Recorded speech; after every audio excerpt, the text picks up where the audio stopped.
So hi everybody, welcome back to Law Hero. My name is Jen and I'm here to help you understand as much law is physically possible for one girl to do on YouTube. I am very happy because I just finished drafting my ebook on business law, which is part of the PPC 1, which is part of the FE2 exam.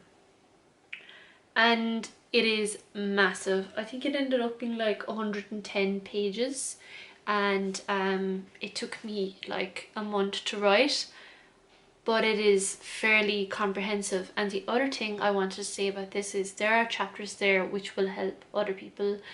So I'm just going to talk very briefly about the PPC 1 business law exam and what kind of exam questions are on it, because the book, my ebook has 19 chapters in it and it would just take me forever to go through all of that.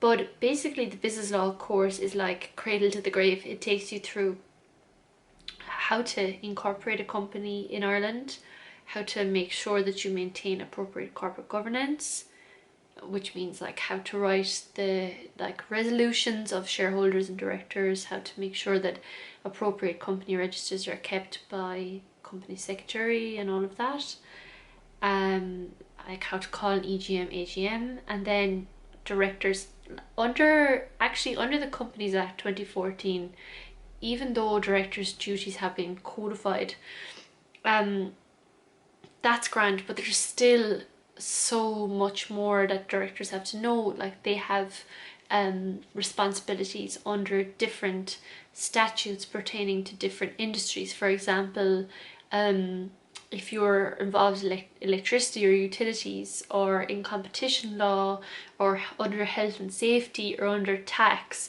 directors also have duties under those acts, or even criminal law like theft and fraud.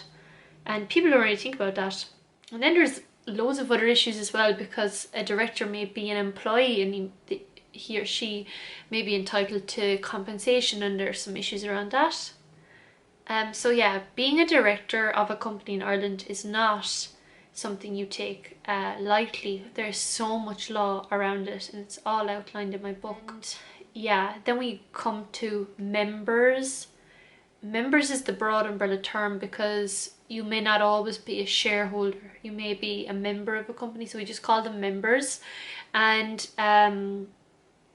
yeah, having shares in a company, be it private or public, is also it's not burdensome, but you have certain corporate governance obligations which I outline, and then you need to understand the nature of the shares you hold in that company, because that will largely dictate the payout or, you know, the dividends you're entitled to, and also your information rights around the company, because ultimately as a shareholder you want some kind of control over the direction of the company, but you know, not too much control. The other big area I look at as well is tax. Now, I really am not good with numbers, and that is not unusual for lawyers, but when it comes to how to calculate income tax for sole traders, I have to do it myself, and I've had to learn how to do it. You have to understand, you know, like tax credits and dirt and all of that stuff. So all that good stuff's in there. Then we go back to the stuff I like. So commercial borrowing, you have to understand about how intercompany loans, or loans from directors, or loans from the company to a connected person, can trigger certain financial assistance provisions in the Act, which need to be whitewashed by some summary approval procedure because of the maintenance of capital rules. And also there's, you know, different types of charges. There's floating and fixed. And then I go through kind of the different types of security a business can take if they're going for a commercial loan. Then move on to the like more kind of corporate transactions. So like if you're buying and selling a business, the kind of mechanics around that and the kind of documents you'll have around that. So whatever acquisition agreement you're using. Sometimes if you have a merger, you will have some competition law aspects, especially if they're if they're two strong entities in some sort of sector. So yeah, there's a lovely juicy chapter on competition law for all of the fans out there. There's also a chapter on intellectual property, because I mean, in this day and age, intellectual property is just so damn valuable. We're talking about like logos, trademarks. Logos can be trademarked. Like phrases can be trademarked, packaging, colors. There's a whole combination of conventional and non-conventional trademarks. But when you talk about intellectual property, you're also talking about your ideas, and this is done through confidentiality. Obviously, copyright is for like the likes of Law Hero is very important for me, for the stuff I'm putting out, that's copyrighted. That's not a registrable right, but you'll see the C with the circle. I just spoke about trademarks. Designs is something as well, which people is becoming more and more important as technology increases and passing on.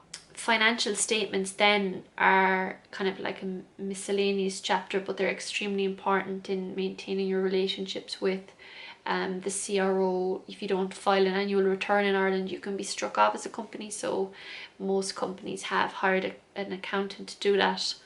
And then my book kind of goes into examinership, receivership, liquidation, kind of killing the company, or in the case of examinership, maintaining the status quo if it's a going concern, giving it the protection of examinership for 70 days. So yeah, that's always the kind of like insolvency type arrangements for companies. And then we have some chapter around terms and conditions of trading. So if you're trading goods and services, you're going to need some contractual provisions to protect the seller and the buyer. And I have got you covered with a few clauses in there and some law.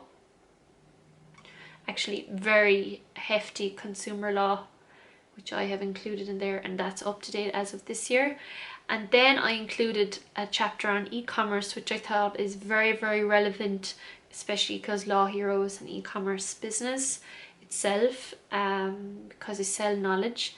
And that is really, really important that consumers know their rights when they go on websites, and that electronic communications are done in the proper way. And there's so much law around selling goods online, and there's actually more law, e-privacy, coming in next year. When you talk about privacy, you have to talk about GDPR. So GDPR is the main kind of law around data protection in Europe, and I have to say, probably best chapter I've ever done on GDPR in there, and how to make sure you adhere to GDPR as a company, because it is an area where the regulator has a lot of clout, and that just means that there are massive sanctions if you do not adequately protect personal data. So let's just talk about the exam real quick. So usually you will get some sort of a shareholder who wants to come into a company, and you have to basically ratchet down the shareholdings of the incumbent shareholders so that their shareholdings are equal. So if say there's two people and you bring in another person, that everybody has a third, and you have to go through the kind of process by which you have to do this, which is normally like an allotment, or they transfer some of their shares in proportion. So yeah, there's basically two ways of doing that, and then you kind of have to draft the resolutions around that, and you might have to change the constitution, which means you have to have special resolution, because you need 75% for special resolution. Sorry, you need a special resolution if you're going to change the constitution, and also you need to allot the shares if you're doing an allotment. You need to sign off on transfer if there's a transfer, and then you need to have authority to change the register and issue a share certificate to the new shareholder. So that's kind of like always one of the questions. Then you might get a question that will bring in the kind of GDPR e-commerce stuff. So you need to know that stuff very well, and there might be a consumer protection issue in there as well. So you'll see there might be like 3 or 4 chapters in one question. So for example, if there's a company who has a database and they're sending texts out and a lot of those customers are there for more than a year, that's against the e-commerce, e-communications regulations. And then as well, what is the legal basis for actually retaining the data? That'll be GDPR. And then if there's some strict rules around, like if the company imposes their own rules around return or refund of goods, you have to check consumer legislation around that. And then there might be a question on share acquisition, and it won't be just how is a share acquisition structured. The questions will be around disclosures made by the company being sold. So for example, if there's an employee who's who was let go for misconduct, that person might be bringing a claim in the Workplace Relations Commission that this was not a fair dismissal, and like that will need to be disclosed by the seller. That could lead to potential litigation, which could be expensive, which could reduce the value of the company you're buying, that kind of thing. So you need to know that. The other thing you need to know is limitations around liability. That is just basically the role of a lawyer in drafting a lot of contracts. You have to understand how liability is apportioned. So that's normally asked. You'll get a question around income tax of a sole trader, so you would need to know that. There has been some competition law questions, just know how to pick it up. Like, you know, an agreement doesn't have to be in writing. And like this is called like a gentleman's agreement. And also like some practical things, like if you have an employee who wants to set up a new business, you need to try and restrict them contractually by having a non-compete clause or that kind of thing, but you need to make sure it's proportionate, otherwise it will not be enforceable by the Irish courts.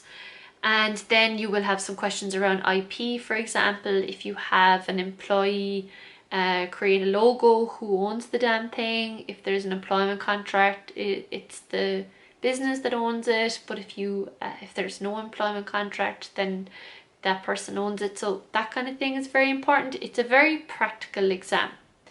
The questions that are asked are very, very practical. It's really, really not academic, but actually the more issues you can pick out, the better. And there are a lot of issues in there, and the more you can kind of go, okay, if you had put in an employment contract with that person, then you would be entitled to the IP, that kind of thing. They want really short answers.